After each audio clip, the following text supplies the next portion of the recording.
All day.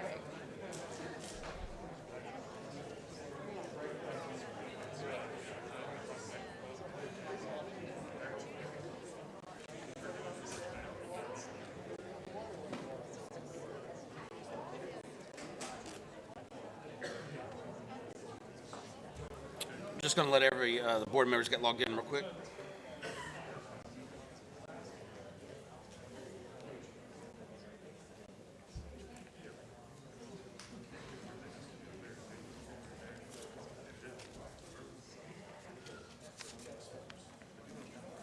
No, they all popped in. They all.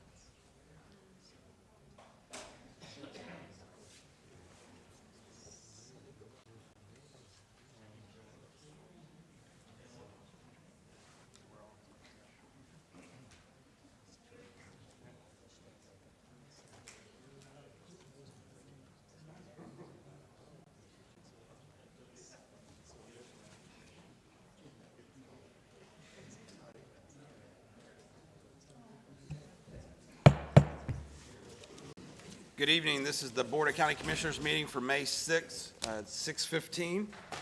Please turn your cell phone to the vibrate, silence, or off setting. The Board of County Commissioners allow any person to speak regarding an item on the agenda. The speaker is limited to 3 minutes unless otherwise determined by the chairman to allow sufficient time for all speakers. Speakers shall refrain from abusive or profane remarks, disruptive outbursts, protests, or other conduct which interferes with the orderly conduct of the meeting. Upon completion of the public comment period, discussion is limited to board members and questions raised by the board.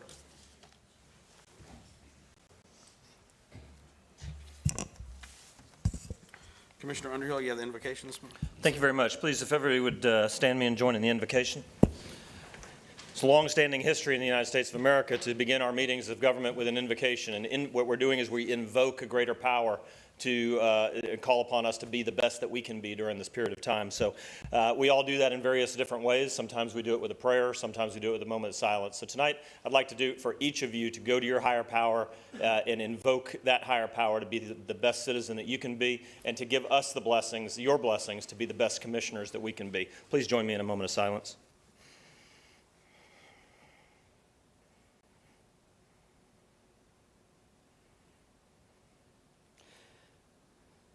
Thank you very much. Mr. Chairman, we actually have we're blessed to have a group of Cub Scouts coming in from PAC 626 out in the Perdido area. Commissioner Burgash has been kind enough to relinquish his duties with the Pledge of Allegiance. So these four fine young men are going to lead us in the pledge. So, gentlemen, go ahead and get us started. Scout salute. I pledge allegiance to the flag of the United States of America and to the republic for which it stands, one nation, under God, indivisible, with liberty and justice for all. Mr. Chairman, if I can take a moment of privilege, I would, since we've got the Scouts here. The PAC 626 is working on a project out on the new Inner Park. So if you could please go ahead and just, since we're all here, everybody take a seat, please. And if you could just let us know about the project that these fine young men are doing out in Perdido. I'm Alicia Bell. I'm the Cub Master for PAC 626, which is chartered with the Holy Spirit Catholic Church on Gulf Beach Highway. This past year, my Bear Den and my Den Chief had been working on a service project. We've constructed a little free library, and we're seeking permission to install it at the Inner Point Park, which is right down the road from the church that we're chartered with. The Bears you see here tonight constructed it all by themselves with very little, minimal help from the adults. Very proud of them for doing that. And our PAC conducted a book drive, so we already have a very large bin of books ready to stock the library and keep it stocked for a very long time. So thank you guys for the privilege of being able to speak and talk to you guys tonight. Thank you very much.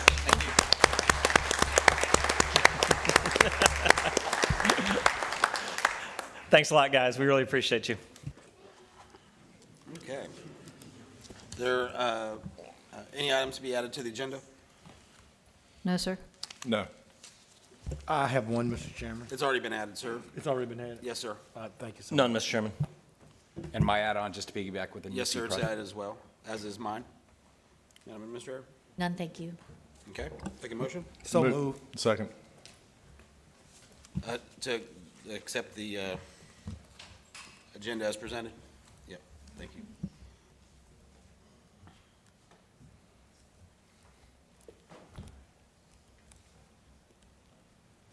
Motion passes 5-0. Commissioner Sworn, Commissioner Berry? Thank you, Mr. Chairman. I will be very brief in light of our running late, but I can't allow it to move forward without mentioning the passing of Christine Alday. She and Herman took millions of pictures of probably hundreds of thousands of kids throughout Escambia County over better than a 40-year career of shooting youth sports. And thoughts and prayers go out to Herman, her surviving husband, as well as to Darren and Scott and their spouses and grandchildren. And it was a very sudden instance. I had seen Christine within the last 2 weeks and was her normal, very vibrant, lively self. And it was just shocking when I heard when I heard Monday that she had passed on Sunday.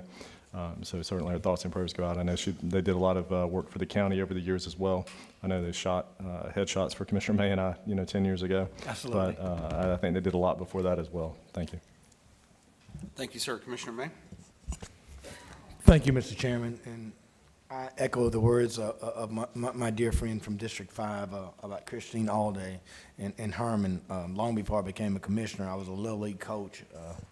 And the Aldays would take pictures of my teams, and I had reflections after hearing of her loss to look back at some of those pictures that they would take with me and the kids that I coach, and to have memories, Commissioner Berry, of our initial days as county commissioners when we were very new at this job. And she would tell us how we would have to be diplomatic and take pictures. And so my prayers are to Herman and to his family, and to Keyshawn Evans and Miss Louise McNeil, I had to attend the family. I was with Commissioner Bender at Visit Pensacola, but fortunately I had to go out to be at a funeral of a young man and who was 25, 26 years old, who had participated I'd coached since he was probably 5 years old, and Keyshawn Evans and Marilyn Wesley, who was the executive director of Human Relations, but had worked for this county for 30 years. All of these deaths remind me of how serious COVID really is, and when people fail to want to respect the protocols and the measures of safety that have been implemented, I'm reminded of how many COVID funerals that I attend, as each of these names that I've called have been adversely affected by COVID-19. And so as we move about, I encourage citizens to follow the guidelines for the Center for Disease Control and to understand that you have a constitutional right to do as you choose, but you don't have a constitutional right to infringe on the health of others that may cause their death. Thank you, Mr. Chairman. Thank you, Commissioner. Commissioner Underhill? Nothing for the good of the whole? Commissioner Burgash? I just want to briefly reiterate some thanks and some praise for staff. It's been a long journey since 2013 when the county bought a piece of property out at Perdido Key for critical beach habitat for some critical endangered species and for public beach access. But through it all, it's been a process, but we finally got the final paperwork from the Florida Department of Environmental Protection. So I'm very Because I grew up in Pensacola, I used to go to those beaches with my dad fishing, and Perdido Key has changed a lot. Perdido Key used to be a part of District 1 until 2000, and then it became part of District 2. So I grew up here fishing on those beaches, and it's a shame to see just so little public access out there. So when we had this 300-foot piece of property on the Gulf of Mexico that just was sitting there behind a locked gate, and I came on this board, that became one of my most important priorities, because it's important for people on the west side of Pensacola who don't have a condo, who don't have a beach, and don't have the ability to get out. It's important for them to have a free option, a county option. And right now, the 3 public beach accesses out there are very, very insufficient. This one public beach access that we're going to open, number 4, once it opens, will be bigger than our other 3 combined. And so 300 feet on the Gulf of Mexico, fantastic design. We've got 100% designs. We're going to have 35 parking spots. The owners of the Crab Trap next door said that folks that park there may use their 200 feet of the beach. So together, that's 500 feet of pristine, beautiful beaches on the west side of Pensacola that citizens in District 1 and 2 and actually citizens from around the county can use. So I think that's a great testament to hard work on this board's part and hard work of staff. And I've asked Tim Day, and he believes that we might be able to do it within 6 months. So I think that's something to celebrate, and I'm very happy about that. So I want to say thank you to all the staff and to the citizens who have funded this. Can't wait to get that thing open. Thank you. Thank you, sir. First, I'd like to thank Senator Broxson, who scheduled the tour for myself and Chairman of the Santa Rosa Commissioner, Commissioner Peach, to get an FDOT tour of the bridge yesterday. He's been holding these regularly every 2 weeks or so with various leaders in our local community, but he's always been the constant one since March when they missed the deadline. We also had a update from FDOT this afternoon that they did make the final pour between piers 69 and 70 to start to get the bridge close to reopening for at least the 2 lanes. So after this, they do feel more and more confident that they will hit the end of May deadline and that we'll have access back into Gulf Breeze.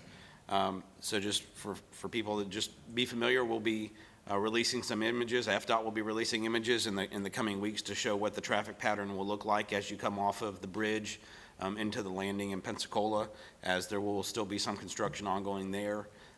But we hope to have that complete by the time that the 4 lanes reopen, hopefully shortly thereafter the 2 lanes get reopened. But appreciated him inviting me out to be able to see the progress that had been made, and he was even impressed by the progress that had been made since his last visit, and he's been doing all of this while the legislature's been in session. So we appreciate that. Of course, we did have the tragic event that occurred there last week, which caused a company-wide shutdown for 4 days. So that delayed, of course, the operations of construction, and so we pray for the family and the individual that was lost there. Mr. Chairman? Yes, sir. And I'm sorry, and I was remiss in, to Mr. Carter and his family, because I know the family extremely well.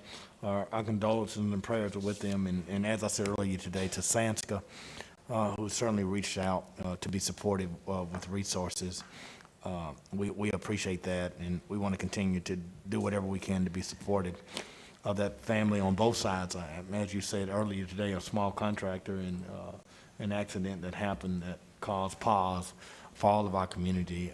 I just encourage everyone to recognize, although there's a great inconvenience of the bridge not being in place, that there are many construction workers that put their life in danger each and every day out there trying to get that bridge constructed for the convenience of the citizens. And so to all those who wake up every morning to go out to pour concrete or to do a boring or to lay steel, we're thankful for those, because they are certainly putting themselves in harm's way. Yes, sir. Thanks, Mr. Thank you. Chairman. So yesterday I saw it where it was ready for the pour. All the rebar was tied and everything, and then they updated us today that it was successful overnight. It'll need a cure, and they'll finish getting the surface ready, and then look forward to having that reopen. So I see a lot of our friends right here that are more anxious than I am and more ready for that to happen.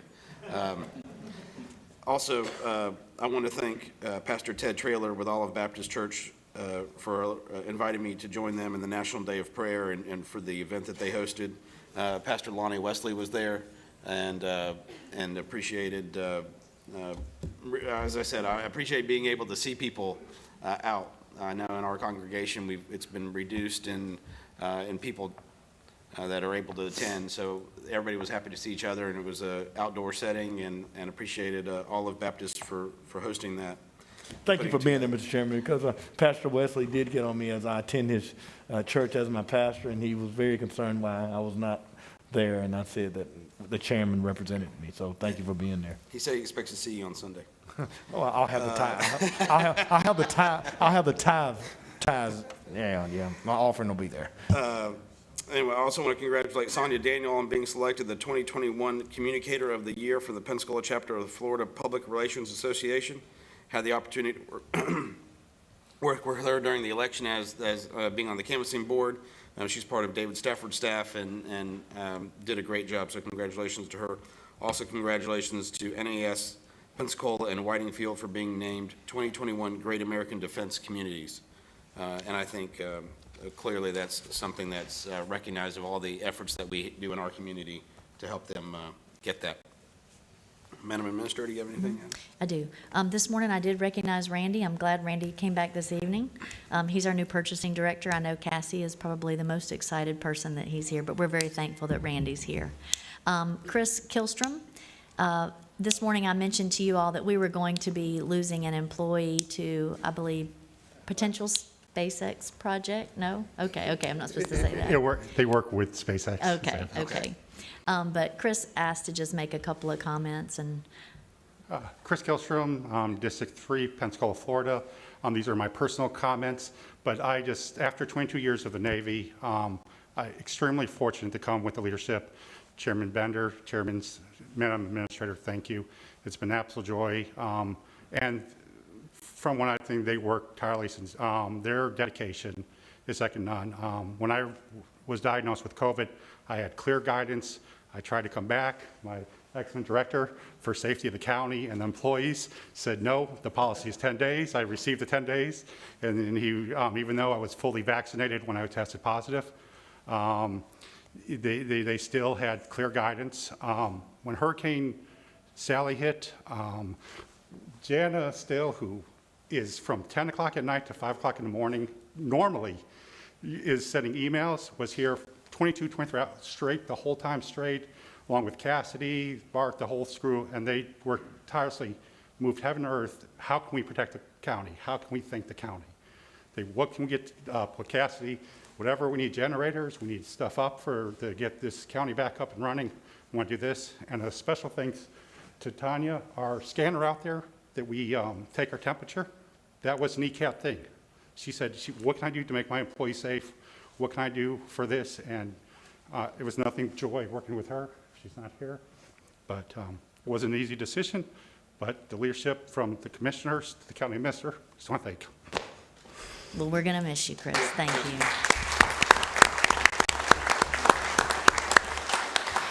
you. Chris, thank you for your service.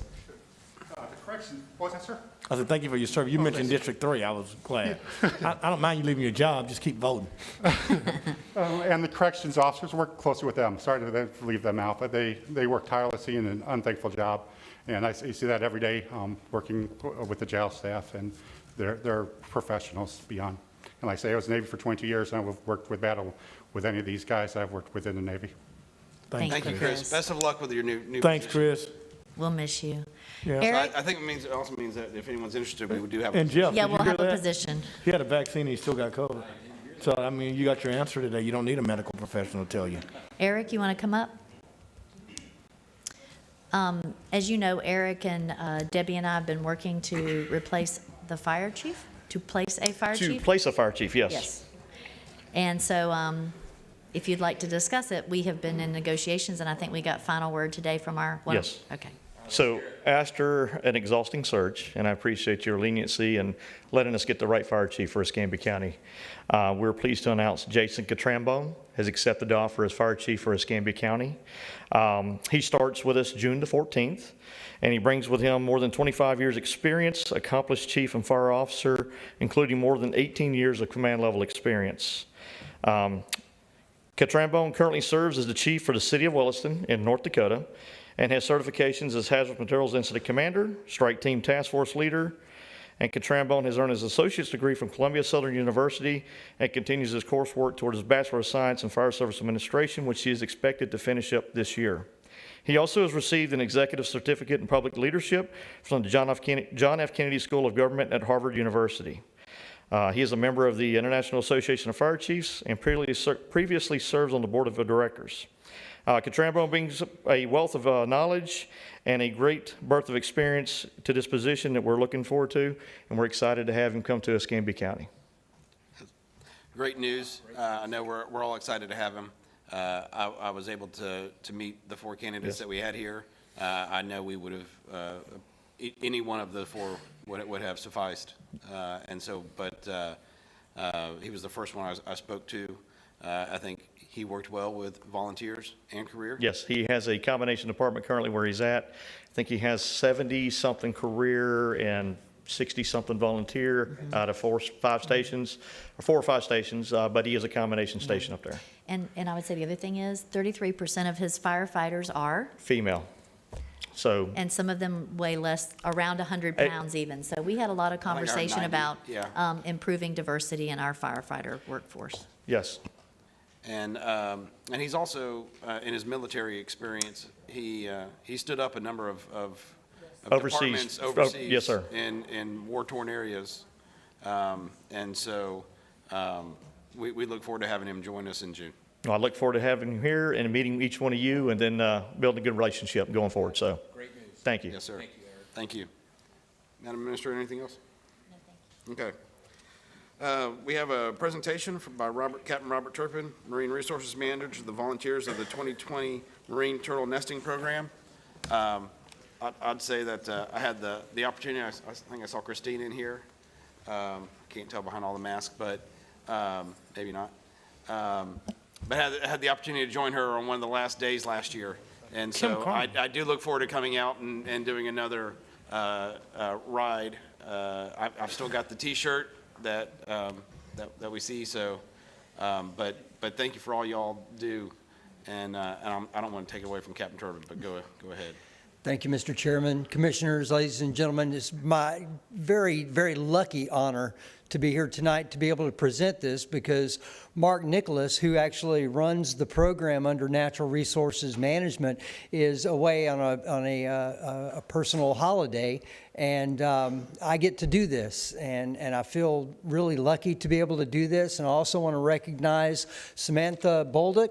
Raise your hand, please. And Rebecca Chapman, raise your hand. They help us coordinate, and also Rebecca and Samantha both do the turtle patrols. And to do turtle patrols is a real commitment. There's a commitment to training. There's a commitment to getting up every day and being on the beach before first light to do these patrols. And these patrols are necessary for us to be able to have our safety folks, our sheriffs and deputies and our lifeguards to be able to drive on the beach, for us to be able to have our beach renourished. We have to do these things, and these volunteers every year put in over 1,500 hours towards the efforts that monitor for the presence of sea turtle nests, marking these sea turtle nests, and then making sure that after the nests hatch, all the hatchlings make it into the Gulf of Mexico. So it's phenomenal, the work that they do. And standing here before you and the volunteers, they have 140 years worth of sea turtle nest and experience. So this is quite a group of people. I'm really pleased to be able to call their names out. When I call their names out, if you would just raise your hand. Some of them were unable to be here tonight, but I want to recognize them publicly. So if you would raise your hand when I call your name. Stephanie Allen, Jay Bonanno, John Brandon, Christine Brewster, Kim Carmody, Jenny Diamond, Tanya Duke, Monica Harden, Wendy Hoflick, Jody Hofer, Bonnie Kershaw, Brian Kershaw, Cindy Marvel, Kitsy Biggerstiff Mott, Jennifer Polis, John Pawanda, Terry Preston, Trish Robertson, Sean Rogan, Maddie Ross, Brenda Sexton, Lisa Sheehy, Rick Sheehy, Melanie Waite, and DJ Zemanek. And then I have 4 others that are recently joining us this year: Connie Bednar, Holly Forrester, Emily Hoflick, and Kelly Koncharski. Thank you all very much. I think Laura wants to get a picture. Yeah. She wants to get a picture if y'all would. You guys want? Ladies? Y'all in?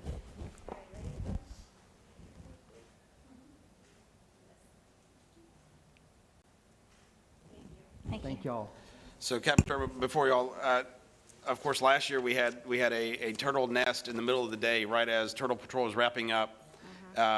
I did not make it out there to see the turtle, but I saw a number of you out there. Terry, I saw you out there. Christina, I saw you out there.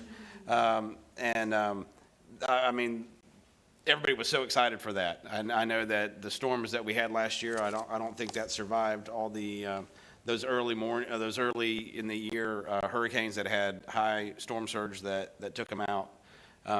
But appreciate all y'all do. I mean, it was the press around it. I mean, it was fascinating to get out there and see, and also how quickly our team worked to secure the area and put up the fencing. And I also remember 2 years ago, Memorial Day weekend, when we had a nest come in right at Park East, and it served as a great reminder as to why we put in the policies that we do, why we ask people not to leave items out overnight on the beach so that the turtles can come in. But I also would like to tell everybody, these people right here are why you need to fill in your holes. Because as they're going up and down the beach early in the morning, looking for the turtle tracks, it's easy to have the cat or something that they're in end up in a hole. It's also dangerous for sea turtles. It's not an ask for us to be selfish or anything like that, or not to have people enjoy the beach. It's for the safety of these individuals and for the safety of the sea turtles that we ask for that to do. So if you see a hole, please fill it in, or ask someone who's digging it to fill it in. Doesn't mean you can't have fun, but just, as we say, leave only your footsteps. So thank you all for everything you do. We appreciate it. Mr. Chairman, since you brought that up, I would like to mention that we do have a new program that we started just in the last year or two, and that's called our Beach Ambassador, Sea Turtle Ambassador. And those are the people that go out to the fishing piers and onto the beach and let people know in a friendly way that we are sharing that beach with our sea turtles and our other friends. And a lot of us have seen the bumper stickers, and people have T-shirts, ask me about my honor student, ask me about my grandchild. Well, in Escambia County, we put together a shirt that said, ask me about my hatchlings. And if you can see, there's a sea turtle and a shorebird hatchling on the T-shirts. And this is a way that we can, in a friendly way, help educate ourselves and our visitors that this is a precious resource, and we are here to protect it for the sustainability of our ecosystem. And when's the baby shower? June 5th. June 5th. June 5th. June 5th is the baby turtle shower. So, and we'll have a bridge by then. So. Do you bring little baby turtle diapers?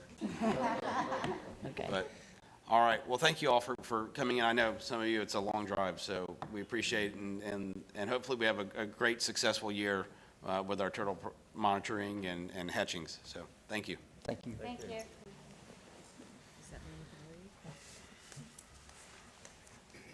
All right. Proclamations.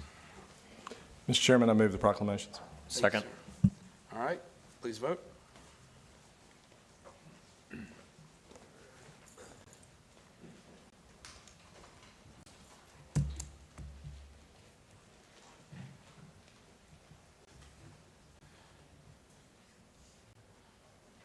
Motion passes 5-0.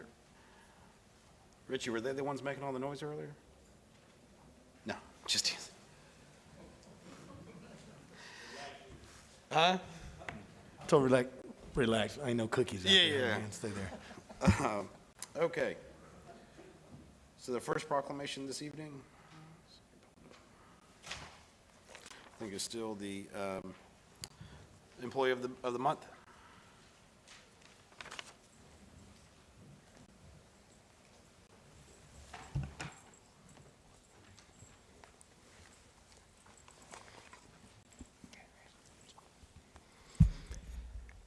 Commissioners, it's my pleasure tonight to present this proclamation to commend and congratulate Code Enforcement Officer Sergeant Steve Kinney with this Employee of the Month for May 2021.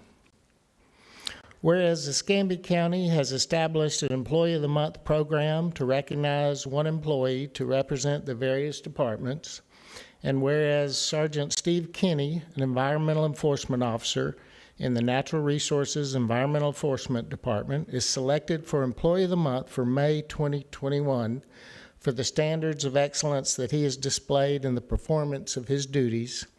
And whereas Steve Kinney began his employment with the county on January 7th, 2014, and provides excellent service to the citizens of Escambia County through all of his assigned duties. And whereas Steve's main duties and responsibilities, besides working his own cases and managing several other officers, are conducting field investigations, communicating with citizens and conditional use permit holders, gathering pertinent information, preparing written reports, and analyzing and interpreting the applicable codes and land use decision conditions.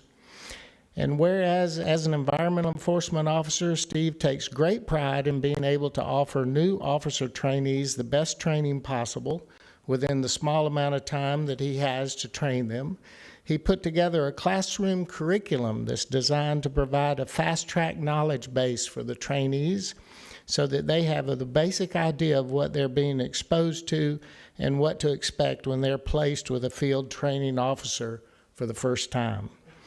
And whereas Steve is the administrator for My Government Online, and he steps up to handle all the IT and software issues within the office, Steve also participated on behalf of Escambia County in support of the Red Cross as overnight security detail for the Pensacola Bay Center while it was being used as a 24-hour shelter after Hurricane Sally. And whereas, as an employee of Escambia County, Sergeant Kinney has been nothing short of spectacular. He exhibits the qualities and characteristics we hope to see from others. He does a masterful job of communicating with other county departments, and he also benefits the entire county. The Natural Resources Environmental Enforcement Department feels privileged and honored to have him with us and are proud to call him one of our own. Now, therefore, be it proclaimed that the Board of County Commissioners of Escambia County, Florida, commends and congratulates Steve Kinney on his selection as the Employee of the Month for May 2021. Board of County Commissioners, Escambia County, Florida, Robert Bender, Chairman, District 4, Jeff Burgash, Vice Chairman, District 1, Douglas Underhill, District 2, Luman J. May, District 3, and Stephen Berry, District 5. Congratulations, Sergeant.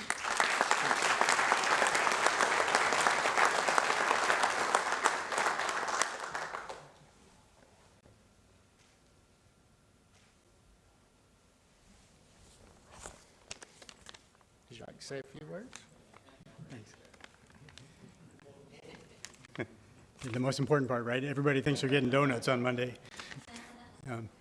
I'm fortunate to be part of a small but dedicated group of officers, administrative staff, and leadership that do code enforcement for the county. It's really them. I'm just humbled to be up here to accept on their behalf. I'd like to thank them and my wife and my team at home for all the efforts that they do supporting me. Thank you.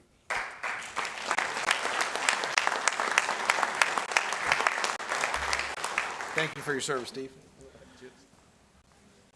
The next one is the Don Sutton. Commissioner Berry is going to come down and present. If the family would like to join him at the podium. Yeah, y'all come on down. It's so good to see so many of y'all. Now, Jackie and Sharon, come on. Come on. You didn't come all the way down here to not do this. Yeah, I'll slide on this side. Yeah, please, please. Commissioner Berry, Yes, sir. before you start, to the Sutton family, I brought my Don Sutton for the City of Champions when he gave this to my son, so I love the Sutton family. Absolutely. Thank you, Mr. Chairman. And we do have a lot of friends and family here this evening. And Ron, I appreciate your graciousness. And we did ask ahead of time if you were okay, maybe having everybody come down because it's a family, but it's also a community affair. I think there's many of us from that part of the county, whether we were friends or family, took a lot of ownership with Don's success and always found a lot of pride in it. I tell you personally, 30 years ago when I was in high school, we were able to go to Los Angeles to play baseball. And Don was calling games for the Braves at the time. It happened to be, ironically enough, when Atlanta was playing in Los Angeles, and he was very gracious to us. We were able to go take a couple of games. We were able to get there early. He got us in the locker room, was very kind and very generous. And then for the last 20 years, up until your father's passing, my brother was his neighbor, and so really kept up with you and your sister and your other brother, your brother Don, really through your father, and was very sad when you lost him a few years back. But thank y'all all for coming. I do see some other friends in the group, and I apologize not being able to introduce all of you, although I did bring the sheet that had all the attendees, but everybody walked up, so I don't have to ask anybody to. And it's, I will say, one of the things that I was surprised when I saw was within a month, able to recognize multiple people that were born in Clio, Alabama. I had that's got to be something. And Jackie, I see Jackie and Sharon are here as well, but I don't know if you knew the Cunninghams growing up in Clio, but it would seem a relatively small area. So, but Mr. Chairman, thank you for the indulgence. I will begin the proclamation. Whereas Donald Howard Don Sutton was born in Clio, Alabama, April 2nd, 1945. Don was married to his wife, Mary Sutton, for 28 years. Don had one son, 2 daughters, and 4 grandchildren. Don spent most of his adult life playing Major League Baseball and later went on to broadcasting the sport. Don attended Molino Junior High for 9 years and then graduated from Tate High School. It was at Tate High School where Don would go on to be the winning pitcher during Tate's first ever state championship in 1962. Don pitched 13 innings that game for Tate in the finals, which launched his Major League pitching career. Don attended Gulf Coast Junior College just before he signed a minor league contract when he was 19 years old. At the age of 21, Don pitched in his first Major League game. Don joined the LA Dodgers organization in 1965, where he first played for the Santa Barbara Dodgers and the Albuquerque Dodgers. In his first year, he won the Texas League Championship. The following year, 1966, Don was brought up to the LA Dodgers Major League team, where he joined 2 other future Hall of Famers, if I recall. Don played 23 years of Major League Baseball with many different teams, including the LA Dodgers, Houston Astros, Milwaukee Brewers, Oakland Athletics, California Angels. Don won 324 Major League games as a starting pitcher. He completed 178 games, pitching 5,262 innings with a career ERA of 3.26. In his career, Don pitched 58 shutouts and had 3,574 strikeouts. In 1998, Don was voted into the Major League Baseball Hall of Fame, one of 300 people that are part of the Hall of Fame out of the millions and millions of folks that have played ball. Whereas Don's long-standing baseball career, when that ended, he went into sports broadcasting for 29 years. He spent most of his time broadcasting for the Atlanta Braves Major League Baseball organization. Through all Don's major accomplishments and endeavors, he still made his trips back to Florida, where he would take part in the Don Sutton charity golf event. The proceeds from this event were used to benefit St. Jude's Children's Hospital. Now, therefore, be it proclaimed, the Board of County Commissioners of Escambia County, Florida, commends and honors Don Sutton's life accomplishments that started here in Escambia County. Board of County Commissioners, Escambia County, Robert Bender, Chairman, District 4, Jeff Bergosh, Vice Chairman, District 1, Douglas Underhill, District 2, Lumen May, District 3, Stephen Berry, District 5. Thank you again for being here, friends and family all.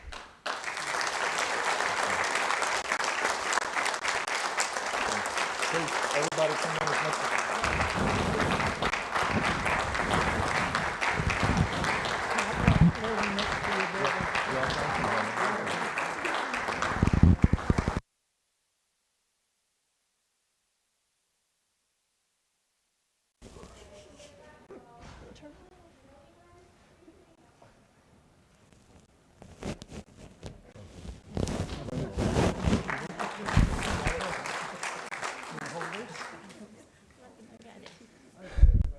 Commissioners, on behalf of Don and our family, thank you.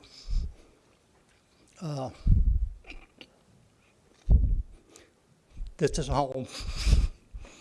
And these guys you see up here, they're part of that team from 1962.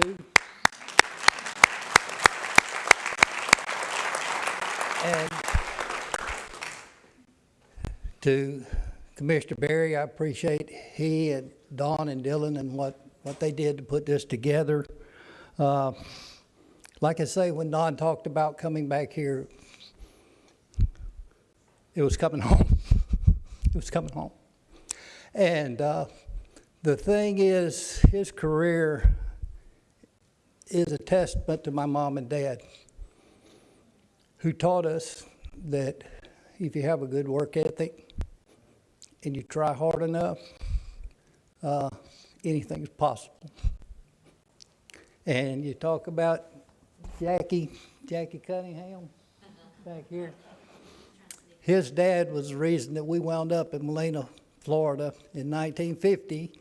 And my daddy always said we came to the land flowing with milk and honey, and I believe that. Thank you very much. And you'll see the number 20 in Don Sutton. You'll see it on the Los Angeles Dodger uniform this year in memory of my brother. Thank y'all so much.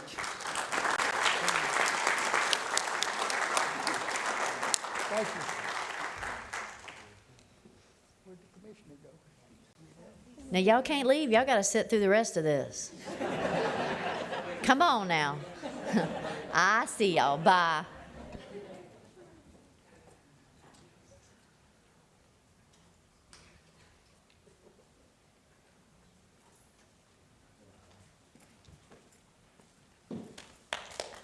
Is this tourism? This is tourism. All right, tourism. You're on deck. Come on.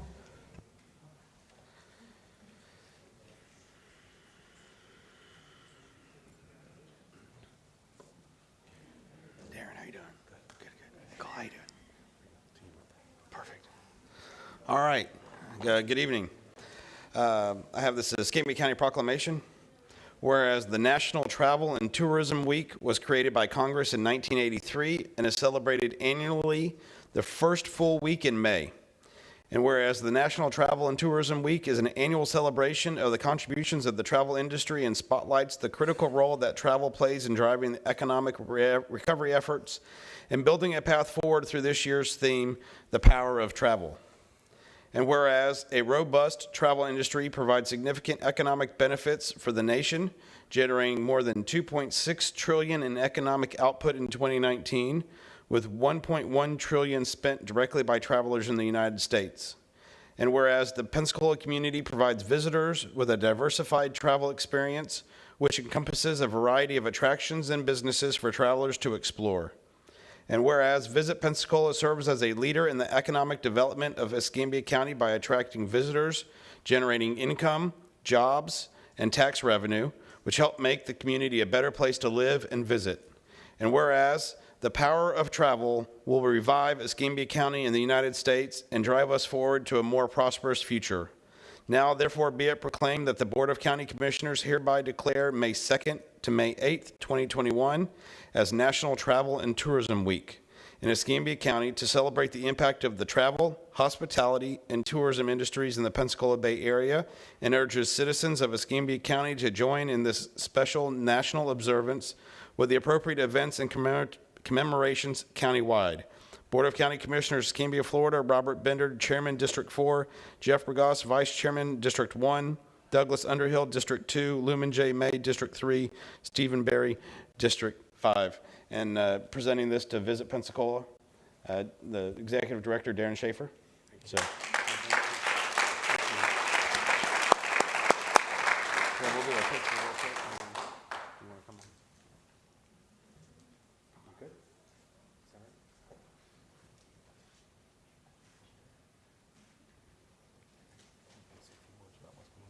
Sure. Just what we see as tourism in general. Sure, unscripted, perfect. Well, thank you very much. This is something that we've been doing in Pensacola and Escambia County For years, I think amongst all the destinations in Florida, we've done it more so than many of our other peers. And so we appreciate the recognition. We're very excited about the work that's been done. We take a look at how our tourism, how our visitation has recovered, and we see that we're ahead of where the state of Florida is at, which is ahead of the rest of the nation. So we're really proud of everybody, all of the businesses and stakeholders that have been involved to bring about our recovery, and really excited about what lies ahead. The trends look very positive for our destination, and really excited about the team we have at Visit Pensacola. Tomorrow we have one more thing. We're going to be doing a beach cleanup as part of a give back to the community. And all 3 of our visitor centers will be having open houses, so if anyone stops in, there'll be a special treat there for you.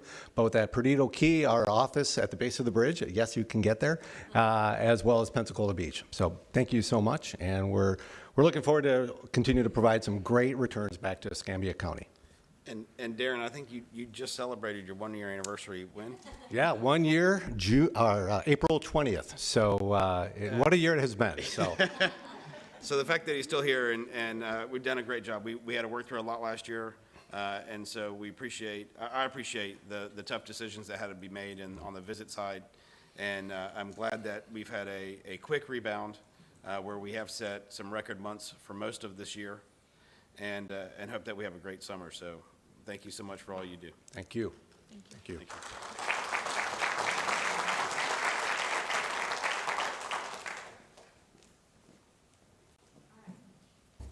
The next one is EMS, Emergency Medical Services Week.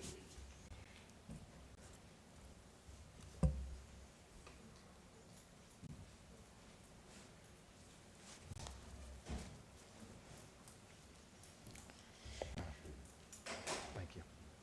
Thank you, Mr. Shipp. Thank you, Mr. Chairman. It's an honor to be able to present this proclamation. I've had the opportunity throughout the pandemic to firsthand see the great work that our emergency medical services team provides. We could not have done testing or vaccines without your dedication, so please pass that along to your colleagues. We're very grateful. Whereas medical services is a vital public service, whereas the members of the emergency medical service teams are ready to provide life-saving care to those in need 24 hours a day. Whereas access to quality emergency care dramatically improves the survival and recovery rate of those who experience sudden illnesses or injuries. Whereas the members of the medical services team, whether career or volunteer, engages in thousands of hours of specialized training and continuing education to enhance their life-saving skills. Whereas it is appropriate to recognize the value and accomplishments of the emergency medical service providers by designating Emergency Medical Service Week.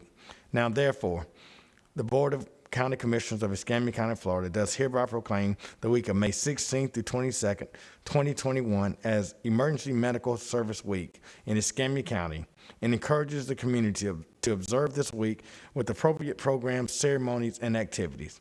Board of County Commissioners, Escambia County, Florida, Robert Bender, Chairman, Jeff Begosh, Vice Chairman, Douglas Underhill, District 2, Lumen J. May, District 3, Stephen Berry, District 5. Thank you for your service to our county.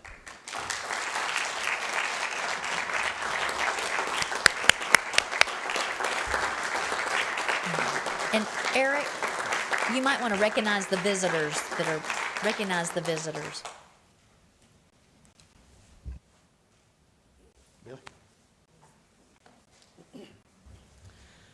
On behalf of the men and women at Escambia County EMS, we are honored to receive this award.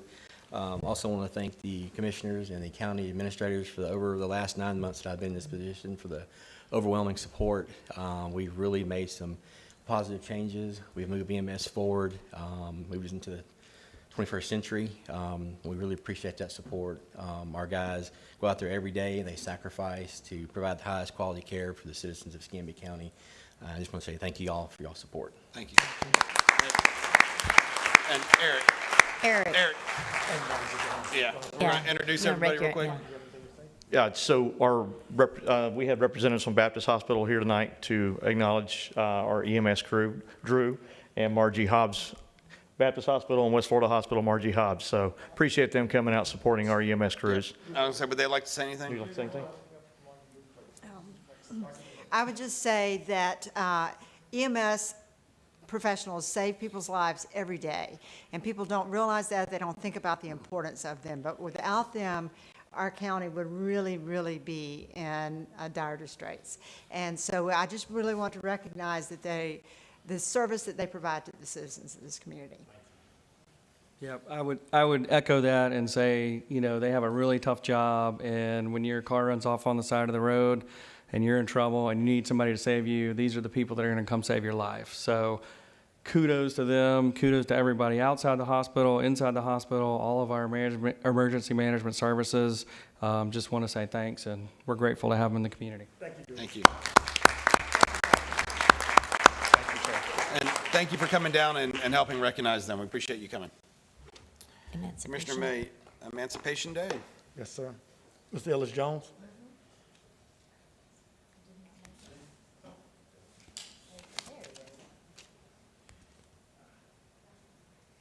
Ellis, how are you?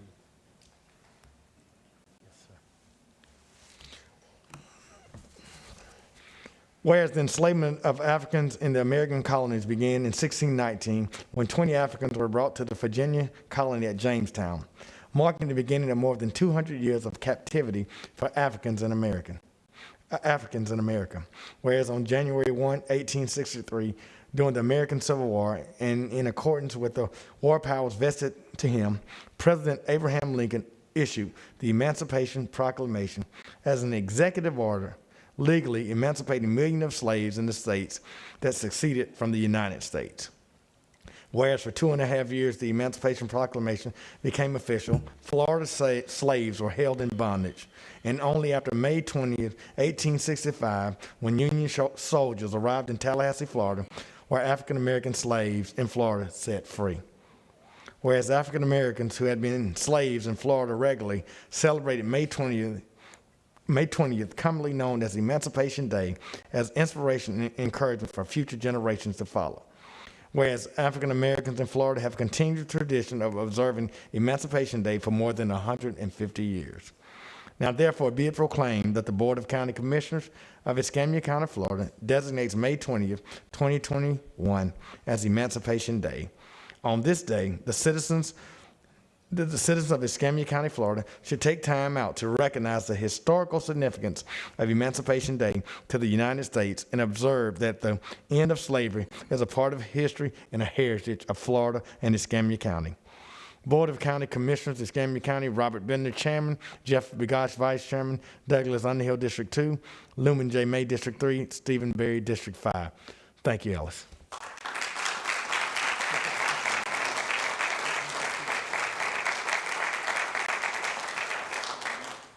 No, you're fine. I'll go right ahead.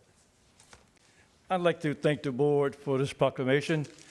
It's these are great words, as you can tell, but this is really part of an effort, a statewide effort that's going on throughout the state to recognize and to designate this particular day as a day that should be honored and remembered throughout the state.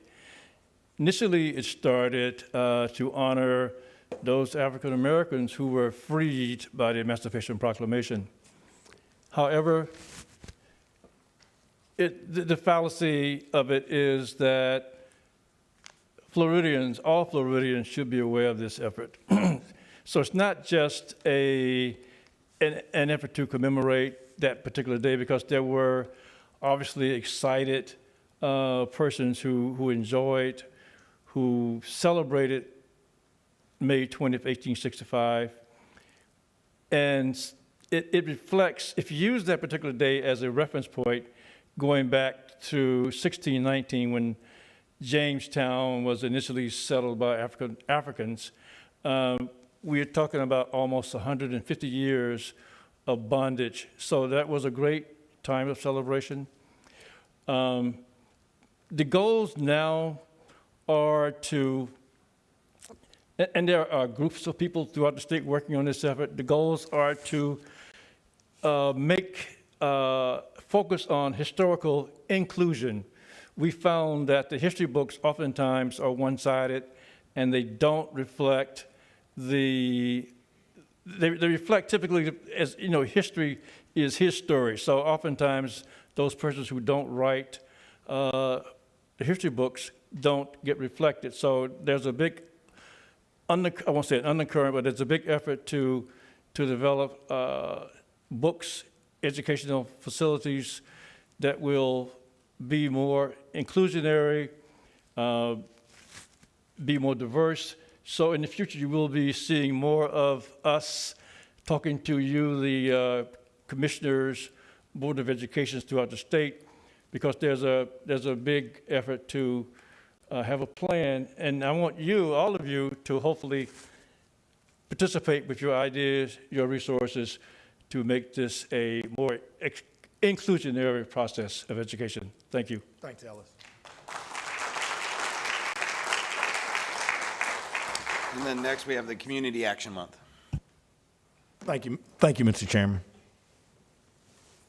I think they have the board and Dr. Etler, and great to see our school board representative of District 3, Dr. Etler here, who's a part of the board. And I get the opportunity to serve on the board and not go to meetings, so because they're too often on Thursdays and they conflict. But Dr. Etler represents me well. Thank you.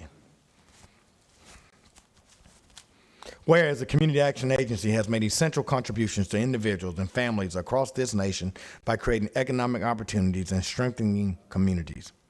Whereas Community Action Agency is a robust state and local force connecting people to life-changing services and creating pathways to prosperity in 99% of all American counties. Whereas Community Action Agency promotes countywide solution to challenges throughout our city, suburbs, and rural areas. Whereas Community Action Agency insists on community participation and involvement, ensuring that all sectors of the community have a voice and will be heard. Whereas Community Action Program Incorporated is recognized for their hard work, dedication, leadership in the war on poverty since 1965. Community Action through its Head Start, weatherization, and other workforce and educational programs. Whereas Community Action Agency nationally is celebrating 57 years of innovation, impact, and providing proven results for Americans and citizens of the state of Florida and Escambia County. Now, therefore, be it proclaimed that the Board of County Commissioners of Escambia County proclaims May 2021 as Community Action Month in recognition of the hard work and dedication of Community Action Program Committee Incorporated in Pensacola, Florida, and their sister organizations nationwide. Board of County Commissioners Robert Bender, Chairman, Jeff Begosh, Vice Chairman, Douglas Underhill, District 2, Lumen J. May, District 3, Stephen Berry, District 5. Congratulations, Doug.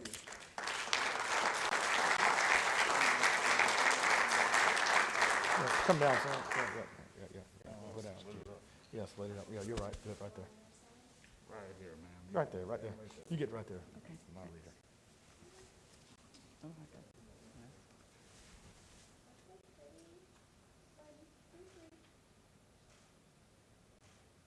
Thank you. Thank you. Doug and Dr. Allen, both of y'all. You want to Commissioner May, to the board, and also to our board members that are here and staff that are here and those that are watching. This is hard work. It is God's work, and we're all in it together. On behalf of the citizens of Escambia County that we serve, on behalf of our board of directors, our policy council, but equally to those babies that are looking for a better opportunity than their parents, we thank you. We ask for your support, and to those that hear us, we welcome your participation. Thank you. Thank you, Doug.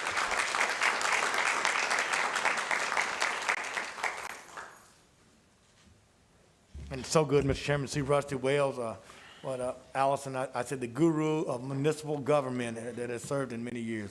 Rusty, good to see you. It might do some consulting for the county with an endorsement like that. He's a great consultant.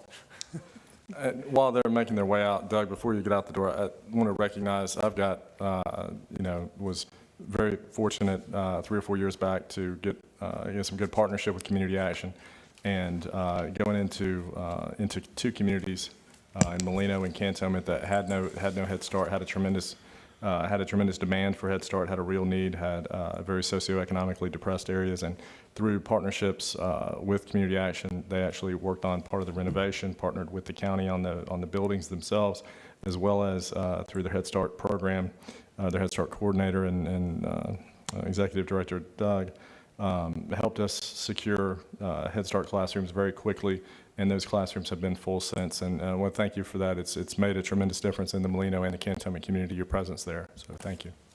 Thank you. And let me add, we're looking to add another classroom in our Century location, so that is a true blessing.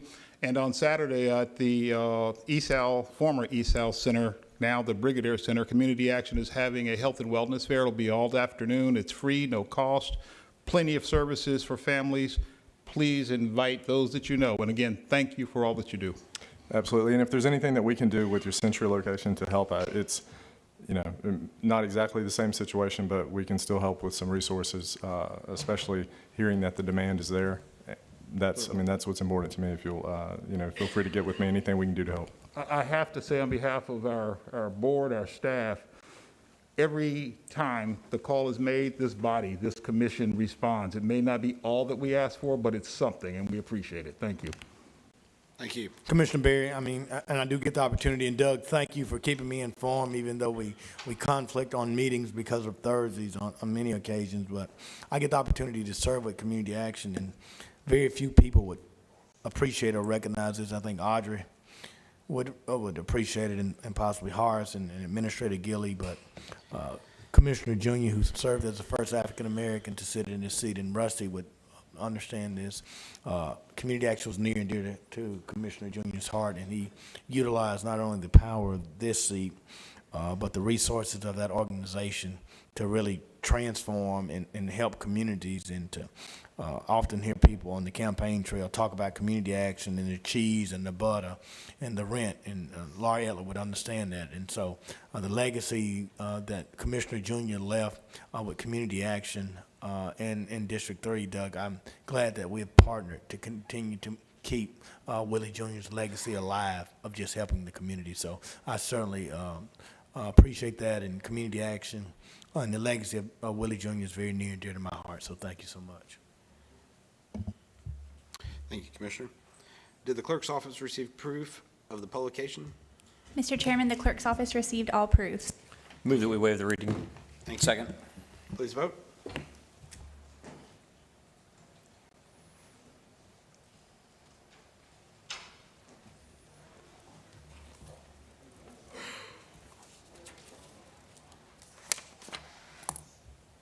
Motion passes 5-0. First public hearing, 531, to consider the vacation of a portion of an existing county drainage system lying in the Bridgeville subdivision. We have 2 speakers. Go ahead. Darlene Johnson.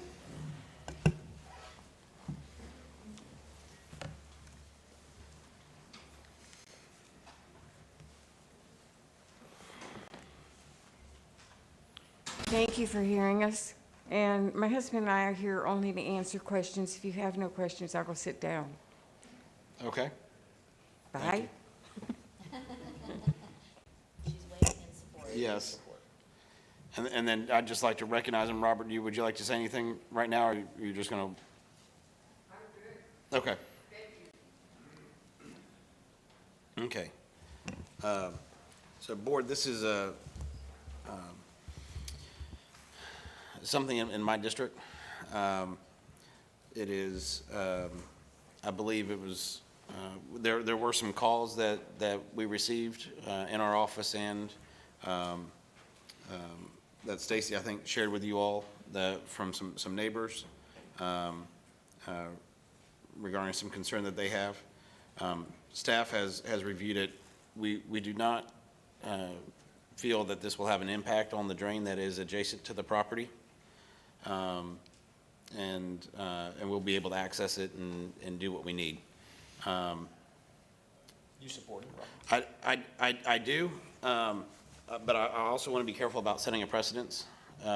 As as we go through other areas of the district where we've been having some flooding issues. Of course, we're seeing where there's been encroachment either in our easements or even onto our property. And so, you know, I don't oppose this, but, you know, I stress to the citizens that if you are doing work, make sure that it's on your property and it's not in an easement, because we are getting ready to go in and do some major drainage improvements in that area, and some fences might have to be removed. We know of a pool that's probably very close, and things like that. So, you know, before you do a project, get it surveyed and know where it is. I know that some of the comments were that we have no way to know this, but that, you know, they may have been aware that they were building in the easement, things like that. But, you know, so I'll turn it over to the board then, but. Yes, ma'am.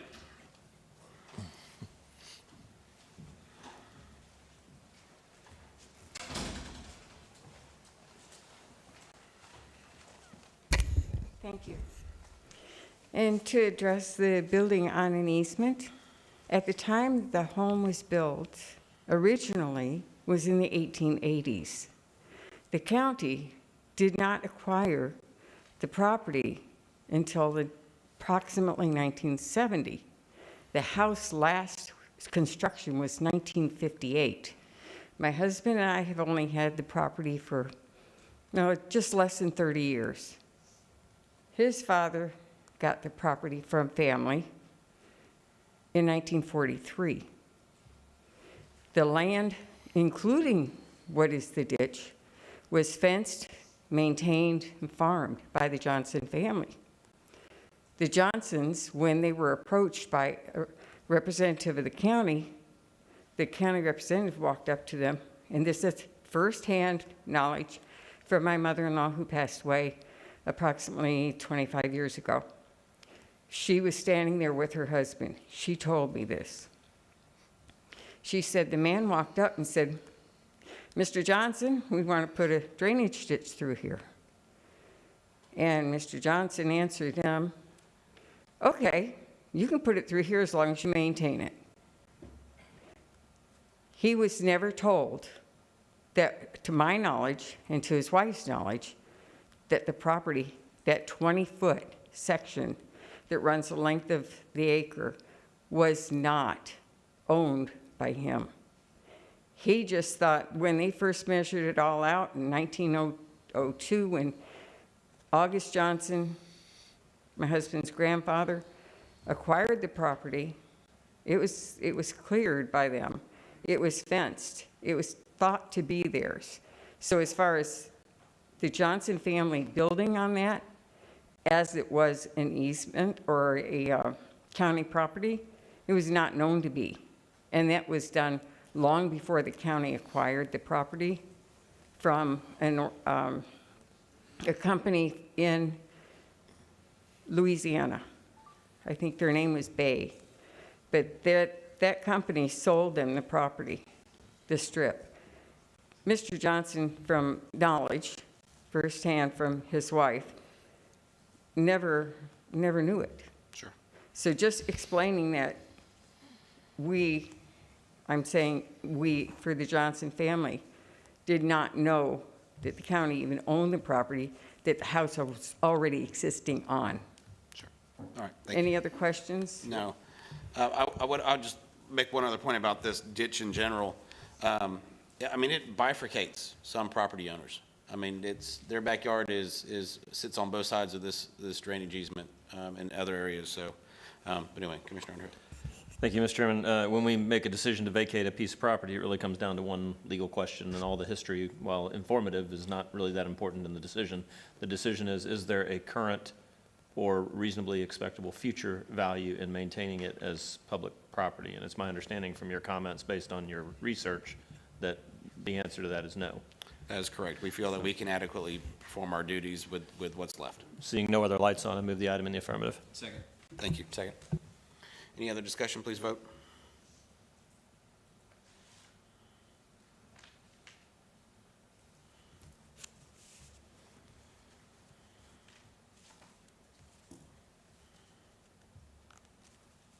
Motion passes 5-0. Thank you. Thank you very much to everyone. And I know we've been working on this for well over a year, so Well over a year, and it has been just a nerve-wracking situation. I'm 72 years old, and believe me, I have shed many tears and many shakes over this. And we thank you. The family thanks you. Yes, thank you. All right, 5:32, we have some speakers as well. Frank Knight. Good evening, Commissioners. Reference the property known as Pelham Court in the Bowling Green subdivision.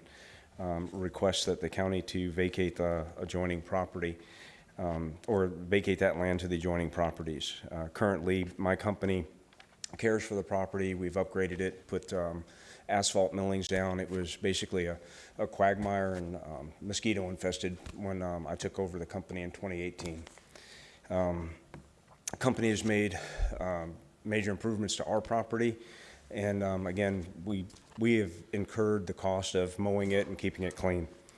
If granted, it will not restrict or prohibit any access to anybody else's property. I believe initially it was preserved because the Warrington Middle School was using it as a thoroughfare to walk the kids to the skating rink, which is now burned down. So the skating rink is no longer in business. The adjoining companies are the skating rink, the Tin Hut military surplus store, a furniture store, and then the company that I own. I do not own the property, I lease it, so I'm not really benefiting from monetarily to get the property to the company, other than the fact that we use it, I take care of it, and the cost incurred is already by the company, myself and my partner, Jason Gaynor. There's no plan to fence it or restrict any kind of access to it. We'll basically use it as the side of our building for parking, which is what we do right now anyway. Thank you. Thank you. Joe Bodden Distill. I'm sorry if I've been working on that for like the last 10 minutes, so. You did a great job, thank you. Okay.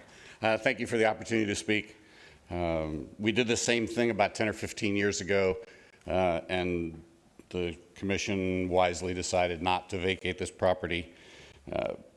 If my father-in-law can't find a buyer for this land, I plan on moving my plumbing and electric companies in there, modernizing the building, and it would be a hazard to, the skating rink always had the hazard pulling out on a Navy Boulevard and trying to turn the wrong way because you got to go across multiple lanes of traffic, and so having the access to the back would really make it much safer for the people traveling on Navy Boulevard, but also my employees, the customers, the semis that deliver. Gulf Power has asked for an easement, I understand, because of the improvements that we're planning on the building. ECUA and People's Water would probably be asked to run run water and sewer off of Coreyfield Road to do that. I own 2 shipping containers. One is on the property now. The other one gets moved various times, and it would be impossible for me to continue moving my shipping containers in and out with the closure. I had to beg Mr. Frankenstein to move all the vehicles that he had parked on the county right-of-way so that we could get the shipping containers in and out from behind the property on the county right-of-way. I yield the rest of my time. Thank you very much. Okay, so just to sound at the end there, you are opposed to this? Correct. Okay. Thank you. Thank you. And again, I think it's just important to realize we only vacate the right-of-way. It's up to the further down the road on who gets it. So was the last speaker the owner of the Yes. skating rink? Are you the owner of the skating rink? You're the So owner of the our skating final rink? speaker is Eugene Kerr. Is that Eugene? Oh, Okay. okay.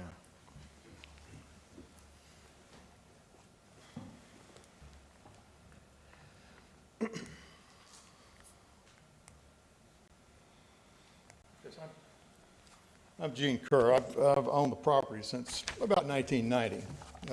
I've been working out of there since about 1985.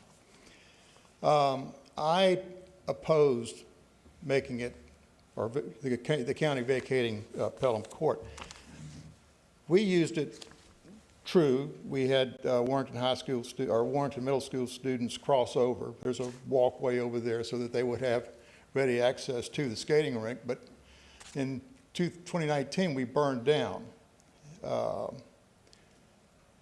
It's not likely at this point that it would be used as a skating rink again. However, I had my dumpster back there. I want to maintain the access to Old Quarry, okay, because the viability of that property as commercial property on Navy Boulevard could be used as a hotel or a restaurant. I've had some interest expressed in that, and it would really be nice for them to have access from Old Quarry for maintenance vehicles, the dumpster, and whatnot. I'm happy to answer any questions. Thank you, But Commissioner I am Underhill. opposed. That's all the speakers that we have? Yes, sir, that's all speakers. Okay. So as the last two gentlemen have spoken, this has come before the board before, and the board rightly turned down the vacation request for the reasons that they just stated. There's obviously at least one utility who still requires access on it. That's kind of the definition of a public requirement. And you have two adjacent property owners talking in terms of their ability to utilize their property would be diminished if we were to vacate this property, so this Pelham Court. So they purchased their property with this being public access or being an access point. To take that away from them would detract from their ownership rights. In addition, I went and observed since I knew this was coming forward, I've observed the location a couple of times, and to call what I see on the public right-of-way parking would be a bit of a misuse of the term. I see a lot of in-op vehicles, bordering on a salvage yard looking operation. And that some of those vehicles don't even have doors, windows, hoods, that kind of thing. So, and those are not only being stored on the public right-of-way, but they also appear to be being stored on adjacent property, private property. Tim, did you have a chance to send somebody out and observe? I mean, I know what I can see from as I drive by, but that's not nearly as thorough a data point as having a staff member review. Were you able to send somebody out? I did have an officer out today, but they're going to need a little more research to figure out where the property boundaries are. Yeah. But they did observe parking in the right of way. Yeah, so this one, like the one that's going to be coming up, property boundaries in the old parts of town are a little challenging, and there really is no fault on on those, but the parking of the in-op vehicles on the public right-of-way, and in fact, you heard some testimony there of having to get the property owner to move his vehicles in order for another property owner to be able to enjoy his property. That's exactly why we have public access, have those access roads. So for that reason, if there are no other speakers on the item, I move that we deny the vacation of the right-of-way as there is clearly a continued public interest in the right-of-way. Sure. Yeah, and I'll second it. It seems reasonable. Okay. Commissioner May, did you have any comments? Is the skating rink property adjacent to this property? Is your property adjacent to this property? No, I'm saying It's the part that they're asking to be vacated. Yes. You're adjacent. So, posted in Exhibit A, sure, how it's laid out. sorry.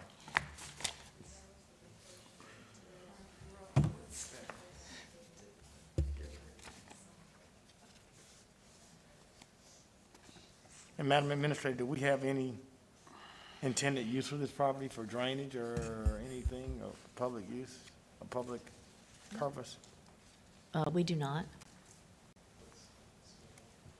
I mean, we are not looking at it. That doesn't mean, though, that we are recommending for vacation. Okay.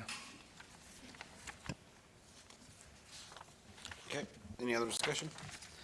All right, motion on the board, motion on the floor is to decline. Please vote.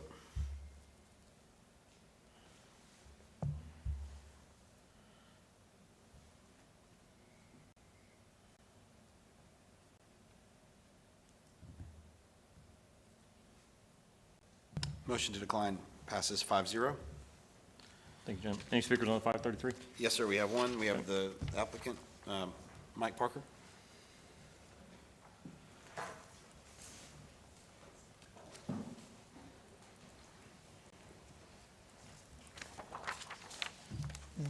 My name's Mike Parker. I live at 926 Fairway Drive.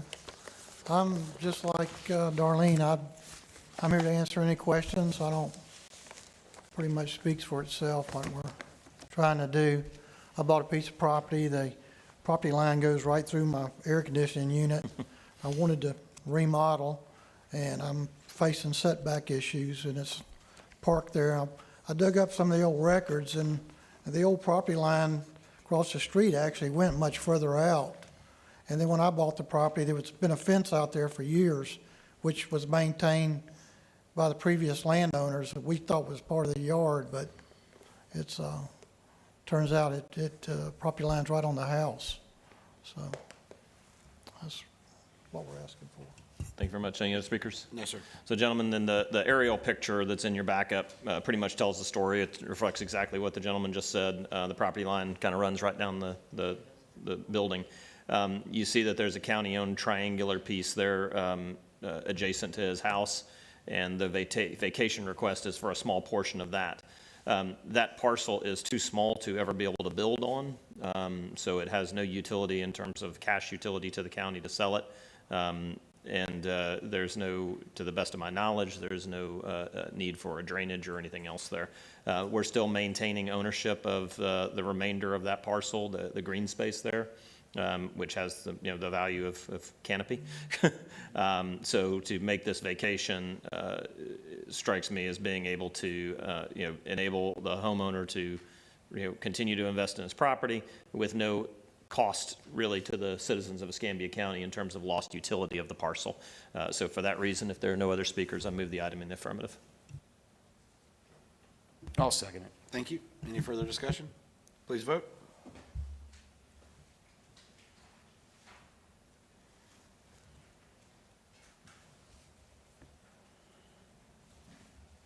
Motion passes 5-0. Thank you, Mike. Marguerite, good seeing you. Clerk and Comptroller's report. Mr. Chairman, as discussed this morning, the clerk's office has one routine item for the board's approval tonight. Mr. Chairman, I move that we accept the clerk's report as given. Thank you. All right, any discussion? Please vote.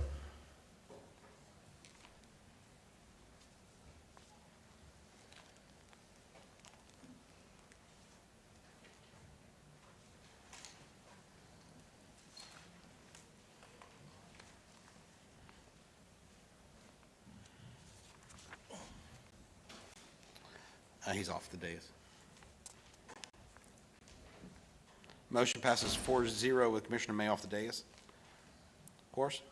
Yes, sir. For tonight, we have a growth management report, the 545 public hearing concerning investor rights determination, BRD 2101. Any speakers on the item? Yes, we do. Hold on, sorry. Refreshing to upload those. If I could, Mr. Chairman, just to remind the board that these vested rights decisions are quasi-judicial in nature. The planning board has sent to you recommendations. You are to accept it with changes, or decline it. I'm sorry. Mr. Chairman, are the only speakers in support? Yes, it appears that way. It's the applicant and the agent. If there's not comments from my colleagues and they'd be willing to waive and support, I'd move the item in the affirmative to approve. Second. Waive and support. So this is the 545 only, but yes. Yes, sir. They've also signed up for the 546, but, okay. I think They're good. they're good with that? Yes. All right. Any further discussion? Please vote. The motion was only for the 545? Yes. presumed it had to be separate. I don't know. 545 passes 5-0. 546. The next item is to Vested Rights Case 2021-02 to review and approve as recommended by the planning board. Mr. Chairman, move to approve the request. Second. Okay. Waiver and support? Yep, okay. Please vote.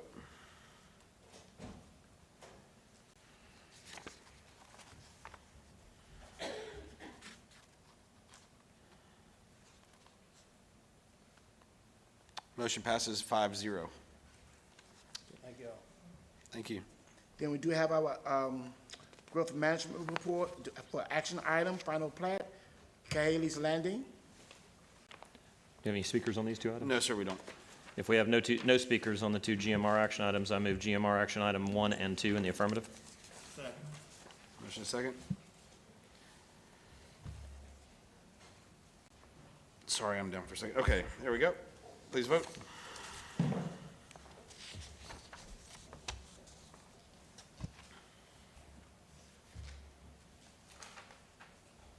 Motion passes 5-0. And then we do have our consent agenda, item A, C, and D. Mr. Chairman, do we have any speakers? No, sir, we don't. Move the consent items A, C, and D in the affirmative. Second. All right, please vote.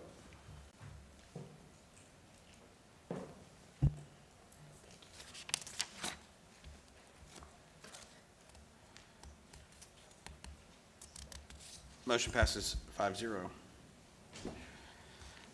County Administrator's Report, we need to hold 11 and 13 for speakers, and I don't believe we held anything else today, so, Move the balance. Second. all right, please vote.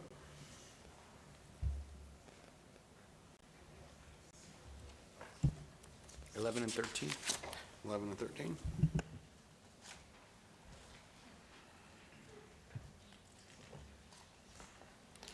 Motion passes 5-0. CAR 11, recommendation concerning amending the board's action of March 25th, CAR 2-13, to correct a Scrivener's error. Melissa Pino.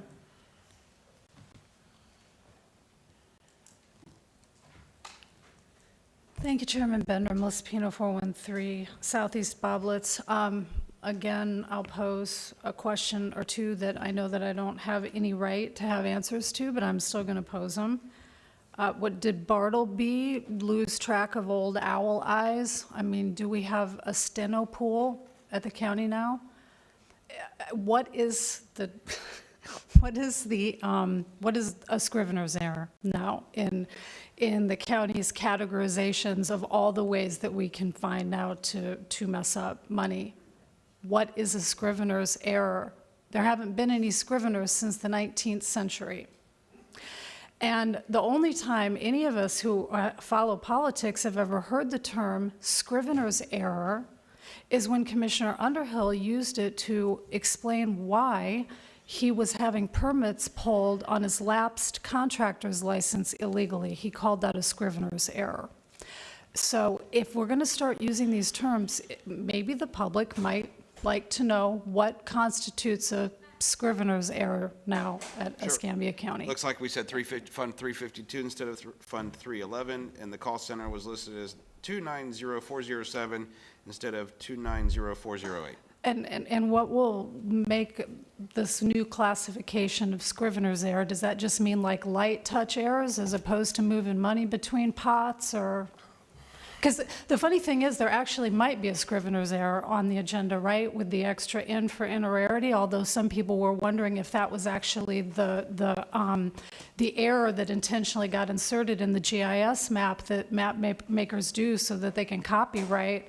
It's just a curious item. That might be a Scrivener's error. I mean, are Scrivener's errors that are going to be under a certain dollar amount, or what is this classifying now? Thank you. That was the last speaker. Move the item in the affirmative. Second.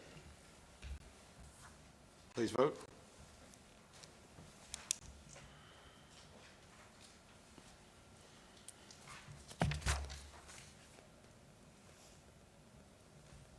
Motion passes 5-0. Item 13, recommendation concerning the conveyance of a temporary easement to the FDOT.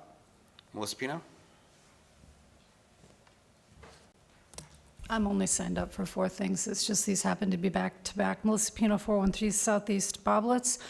Whoa, everyone was both excited and worried at the same time because the whole long name for the beautification project that Keith Wilkins created clear back in the day and had funded, and then, you know, funding just got frittered away, and there are so many people on the west side that have been promised that beautification project for so long, and we didn't recognize the NAS bridge was being called the Bayou Grand Bridge. So we got both excited and nervous because the turn lanes and such never got worked out with the new DOT project.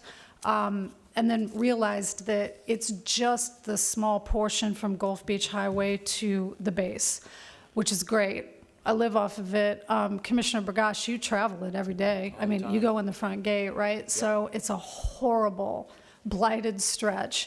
And it is really fantastic that we're actually going to get some money into it. Commissioner Underhill, can we get some maintenance money too so that it doesn't end up like the beautification project coming off the Barrancas Bridge? There's going to be a lot of anticipation and happiness and expectation and a lot of eyes on this between, you know, Navy Point and Bayou Davenport. And as you know, the funerals still go through there. And it's always been such a shame that these people that are going to be laid to rest with all the dignity of their service and the long funeral trains come in on that stretch that's just empty, you know, businesses that have, you know, that have closed and they're sitting blighted, and now we're getting another storage unit on that intersection. So please, people have been begging for something on that stretch. So it's great that it's going to happen, but, you know, please make it good. Just really, really try to hit one out of the park on this project, and you're going to have the gratitude of all of the residents and all of the people that travel back and forth to the front gate every day. Thank you. That's our last speaker. Move the item in the affirmative. Second. Thank you. Any further discussion, please vote.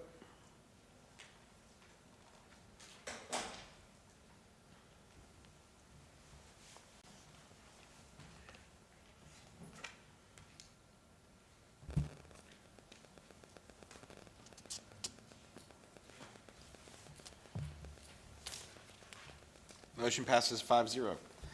We need to hold card 2-25 for a speaker. Move the balance. And there are 29 items on the, Motion stands. Yep. Second. Thank you. Please vote.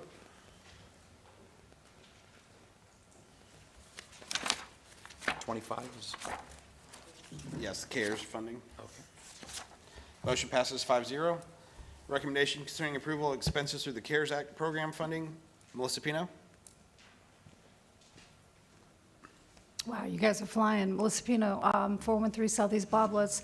Chairman Bender, I hope since there was a larger discussion of CARES, I'm not going to be limited to just the 2 things that you guys were discussing, because today at the morning agenda review, you branched into a larger discussion about CARES in general, and also just about COVID.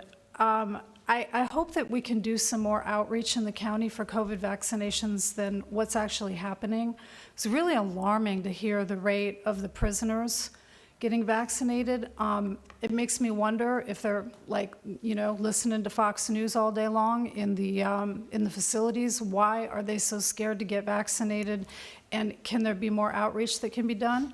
I was very disappointed to see the video today. It did not play at the beginning, so perhaps there were a bunch of white males stacked up at the beginning of that video. But what I saw was one black male and a bunch of females, which is kind of continuing par for the course with the first ad campaign that happened that looked like the worst libtard snowflake party that you'd ever seen. I mean, who would have wanted to have been in that room, right? So maybe we could get a little bit serious with our vaccine outreach, and some of this CARES money can be spent on encouraging and educating people. And the last thing that I wanted to touch on is that, you know, with that ECAT item, the real shame of that is the ATU advocated for $10 million for the Escambia County portion of the CARES, and not one penny has been spent towards assisting employees in their time of need. I don't know if it's been spent at all. I understand there was a budget meeting where it got announced the great news that ECAT is going to be out of the black or out of the red for the first time. Let's start taking care of our employees with some of this CARES money. You know, you guys did such a bang-up job of helping the citizens. Blood, sweat, and tears went into those small business grants and the small, rental assistance and things, those small grants through the neighborhoods programs. It's really time to start taking care of your staff. And the woman that was here today is not the first person that has fallen into this. Last thing that I just wanted to mention is that super nice gentleman that is going on to SpaceX. Maybe Escambia County is one of the few workforces that can actually prepare somebody to step into working for Elon Musk. I wish him well, and it's exciting, but it's going to be a wild ride. As nice as the things that he said were, Commissioner May, that very thing illuminated the disparity with how people are how they're working out their COVID at the county, right? Because why did all of that support and assistance happen for him, but it's not happening for an ECAT worker? Needs to be consistency. There needs to be some real love and support for county staff during this pandemic because they have not had a lot of support. Thank you. Thank you. That's our final speaker. Move the item in the affirmative. Second. Thank you. Any further discussion? Please vote.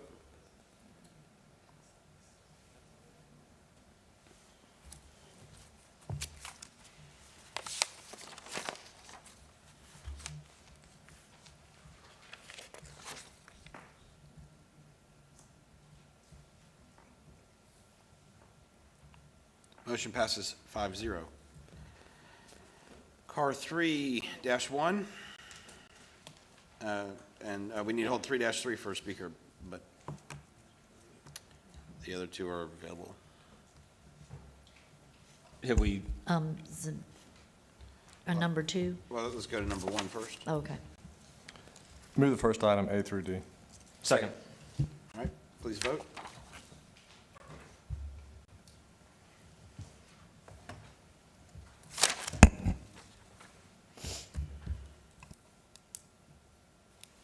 Motion passes 5-0.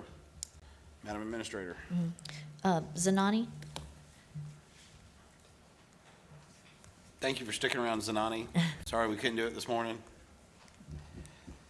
She and Matt are just going to provide a quick overview of just a couple of things related to the legislative session. We will be doing an RFP later this month for representation for the county for the next legislative session. Laura, you have the PowerPoint? There you go. Okay. Good evening, Commissioners, Attorney, Clerk, and Madam Administrator. I'm happy to be providing you all with the 2021 legislative update. Next, please. Okay. For local projects, please keep in mind that these have been included in the state's budget. However, they still have to be signed by the governor. For the Bluffs, we have $400,000 going for the re-entry portal program in Escambia County. We have $250,000 for the Pensacola and Perdido Bay Estuary Program, $250,000 toward the design and construction of a new medical examiner's facility, $50,000 for the 200th anniversary celebration of raising the American flag in Pensacola, $453,000 for a well and water plant rehabilitation project in Century, and then $2.5 million for the upgrades to the road and entrance of the Bluffs Industrial Park in Escambia County. Next, please. These bills are currently heading to the governor's desk. House Bill 1, combating public disorder. House Bill 1 was signed into law and was effective immediately on Monday, April 19th. This bill defines crimes related to rioting and enhances penalties for aggravated rioting.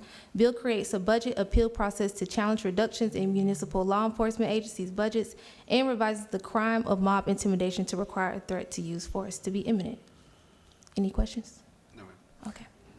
House Bill 9, protecting consumers against pandemic-related fraud, protects the public from fraudulent activity or false misleading information relating to the availability and effectiveness of personal protective equipment and fraudulent activity against COVID-19, vaccination availability and access. Prevents the creation of websites, social media, emails, phone calls with false information with the intent to steal personal identification or to receive money. The bill will make these actions a third-degree felony. House Bill 403, home-based businesses. This is also a preemption. The bill allows home-based businesses to operate in any area zoned for residential use and activities, but must be secondary to the property's use as a residential dwelling. Bill weakens local control over the regulation of home-based businesses, prohibits local governments from regulating home-based businesses in a manner that is more stringent than residential home where no business activity is conducted, and local governments cannot enact or enforce any ordinance, regulation, or policy to regulate or license a home-based business except as allowed by the bill. This bill also includes more requirements that you can find in your packet on page 5.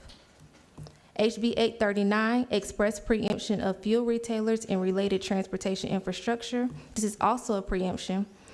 Bill prohibits local governments from adopting a law, ordinance, regulation, policy, or resolution that prohibits the siting, development, redevelopment of a fuel retailer or the related transportation infrastructure that is necessary to provide fuel to a fuel retailer within a local government's entire jurisdiction.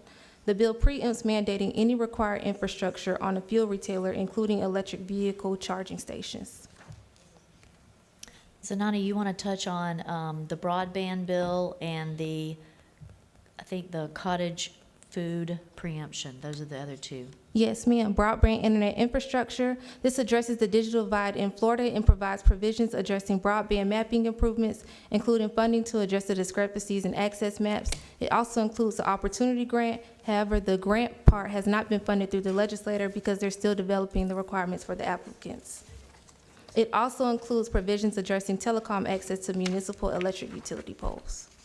And for cottages, SB 1294, this is also known as the Home Sweet Home Act, increases the annual gross sales of cottage food products from 50,000 to 250,000, authorizes the sale and delivery of cottage food products by mail, preempts the regulation of cottage food products to the state, prohibits any local law, ordinance, or regulation from regulating the preparation, processing, storage, and sale of these products.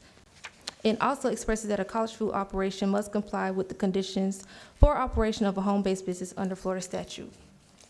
And I think, Nick, you and the 4-H and those folks are really supportive of that legislation, yep.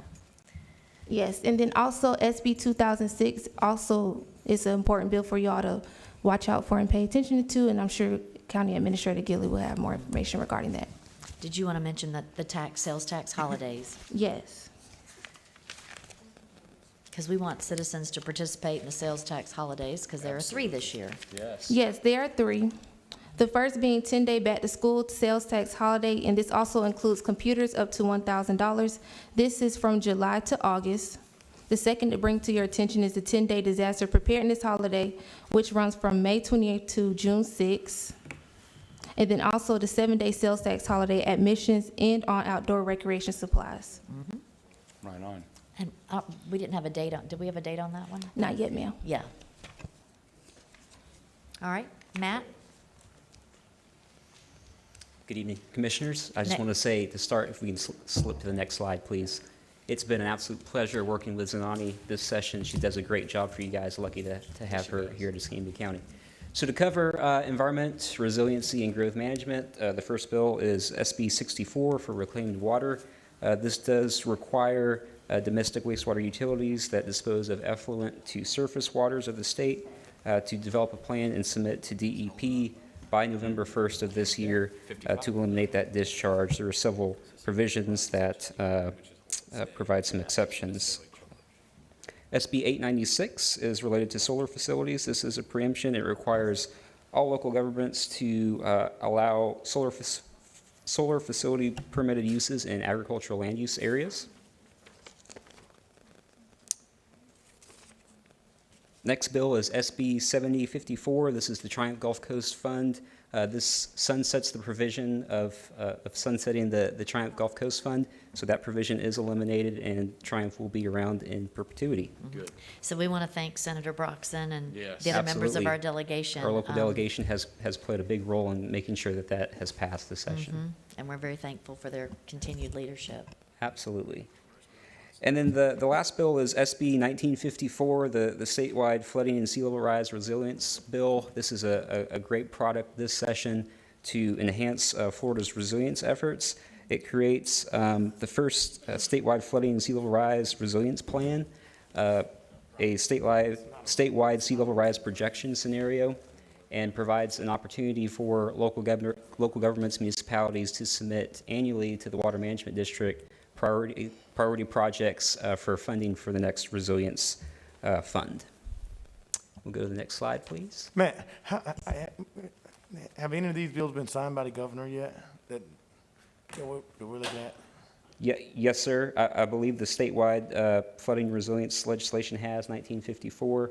I don't believe Triumph has yet. I don't believe so. But we'll be sure to follow that and make sure we update the board once he does sign the rest of the legislation.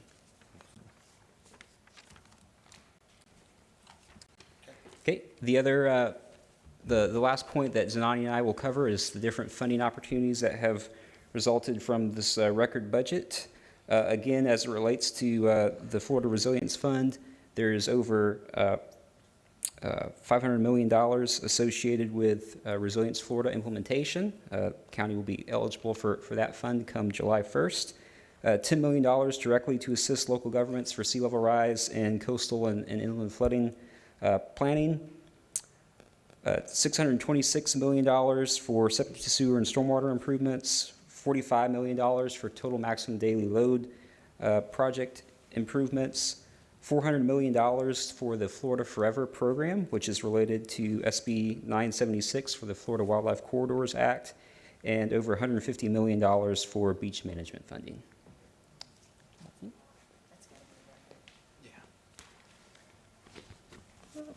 And the last two grants being the Homeless Programs Challenge Grant that appropriates approximately $3.2 million. And then also, lastly, the Job Grant Fund, which the budget has allocated $50 million. And that concludes our legislative update.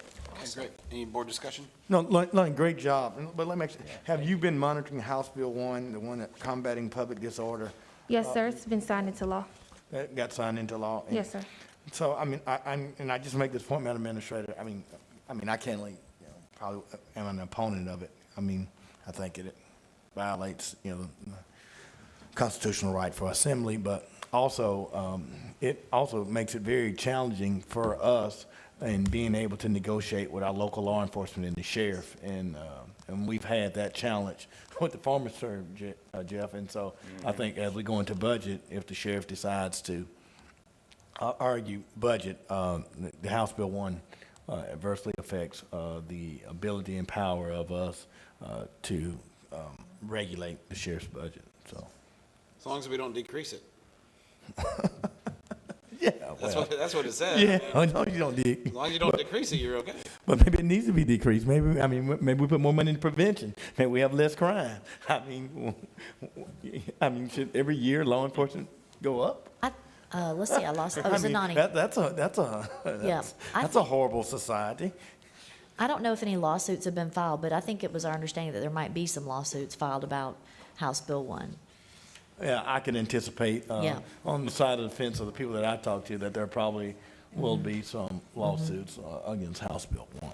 Yes, sir. I mean, yeah, and I understand what you're saying, Robert, but I mean, probably not, but I mean, maybe one day in a ideal world that you will reduce We incarceration. saw what happened in the end of the 2000s when our budget was, what, 350 million? I mean, Right. we can't cut any, I mean. when Well, Sheriff it's Morgan good. Sheriff Morgan came in and took a huge cut. Right. Well, it's good in good times, Robert. I mean, and I know it's like, but in bad times, whenever property values reduce, you go through a recession, you go through a downturn in the economy, and you're not generating the revenue, and then you can't decrease when you're reducing. So we had to reduce all of our departments by 20%, but we couldn't reduce that constitutional office. I mean, you could just find yourself in a challenging position, and that's. It'd be interesting to know if the sheriff requests a decrease, if that would still apply. I mean, if that's what he requests. I'm not. Good question.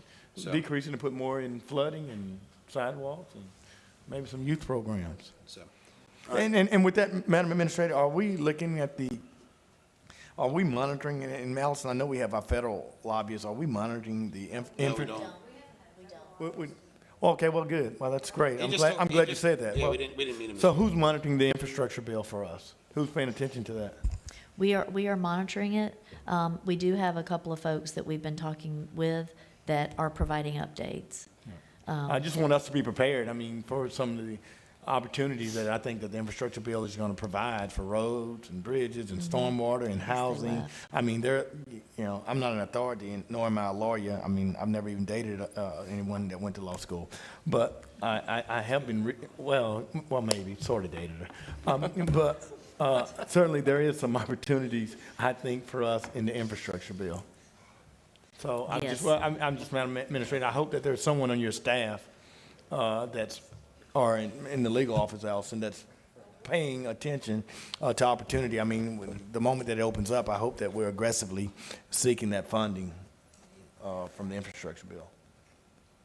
I guess that's a thumbs up. I guess that's somebody saying, yeah, we're We on top can of it. monitor it, but, I mean, I'm sure that Madam Administrator has someone assigned to grant applications. Well, I hope that someone is, and that we don't get left out, and, you know, the bill it's there, and we're 30 days late. I hope that we're Commissioner, in front of it. I do know that some of the projects we're talking about, I mean, they're aware of it, and we're trying to get things accomplished so that if it comes to fruition, that we'll be ready to apply for those. Well, that's all Yeah. I want to know. I just wanted to put it out there, Mr. Chairman, Thank that you. we are going after it.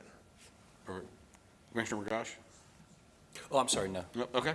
Well, unless we're going to roll into the last one. We Doug's are- not here. And we were going to drop it, but we do have a speaker. Okay, Melissa Pino?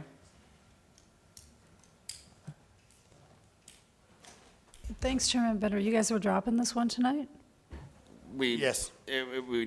What we discussed this morning was. You discussed it this morning, but Yes, I'm ma'am. still okay to speak on what you guys discussed. I just wanted to thank Commissioner Burgash, actually, for leading the charge with fixing the transfer issue out in Perdido, because, what was it, like a year and a half ago, that I said the first step to fixing the problem is fixing the Perdido and the transfers, and it's great that it's finally happening. The only thing that I wanted that gave me a little bit of pause, you've got this, obviously, but still, I'm just not going to stop saying that there are people that are a little concerned that, you know, we've got a new fire chief, and then we've got a new fire chief for our EMS chief, and there are still folks that are a little worried that we're going to have some sort of consolidation of services, and we're going to outsource our EMS, and fire is going to have more access to the enterprise fund, and maybe they do need that in some ways, but she hates it when I do this, but I don't care, because when Jacqueline Rogers is right, she's right, and I will never, discount anybody who's saying anything, and she's right. When she's saying, holding calls,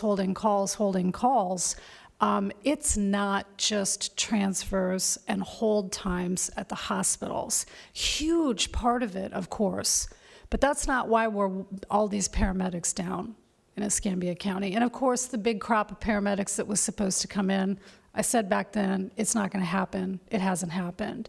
And so we need to fix the toxic workplace in that department. Yes, fix the transfers. Yes, fix the thing where the hospitals are making the buses sit, but there are other things that need to still happen, and they have not been fixed after all this time. You can't run an EMS department without enough medics. We got enough buses, we don't have enough medics. I believe we have enough EMTs, but we don't have enough medics, and we're not going to be able to attract them unless some of these problems are solved. But again, thank you on those transfers, because any paramedic will tell you that it's been a big challenge in Escambia County for a long time. Okay, thank you. Commissioner Underhill? Gentlemen, thank you. The conversation we had this morning pretty much covered the bases. Thank you I know you ended up staying extra long this morning to do that. I just wanted to talk to get those data points out there and hear your thoughts, so thank you. No action necessary, in my opinion, on this item. Thank you. Madam Attorney? Thank you, Mr. Chairman. There are 3 action items on the county attorney's report. I can answer any questions you may have. Any speakers? No, sir. Move the attorney's report in its entirety. Second. Please vote.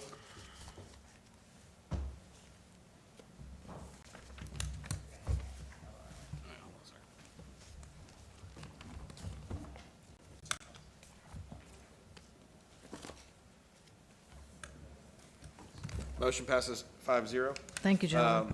In terms of an add-on, we do have an add-on that we need to add to the agenda, so I think, under my understanding, is that we need to first add it to the agenda. I think to be crystal clear, we could take action to add it to the agenda since it wasn't part of our initial agenda, and then vote on the item. So I Mr. need- Chairman, I move that we add this add-on item to the agenda. Second. Okay, please vote.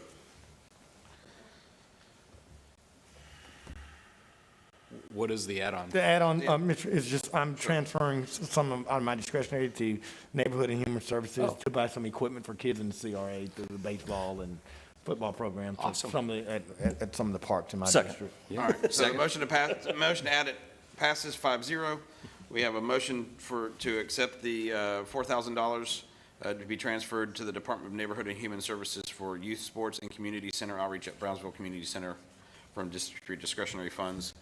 Have a second? Second. Yeah. Stands. Yeah, and the not only motion- that, but also the surrounding parks and within the CRA. Within the CRA, perfect.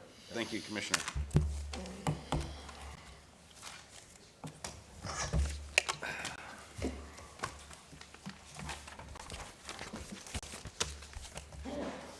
Bless you. Bless you. That motion passes 5-0. Anything else for the good of the whole? We're good. We're adjourned.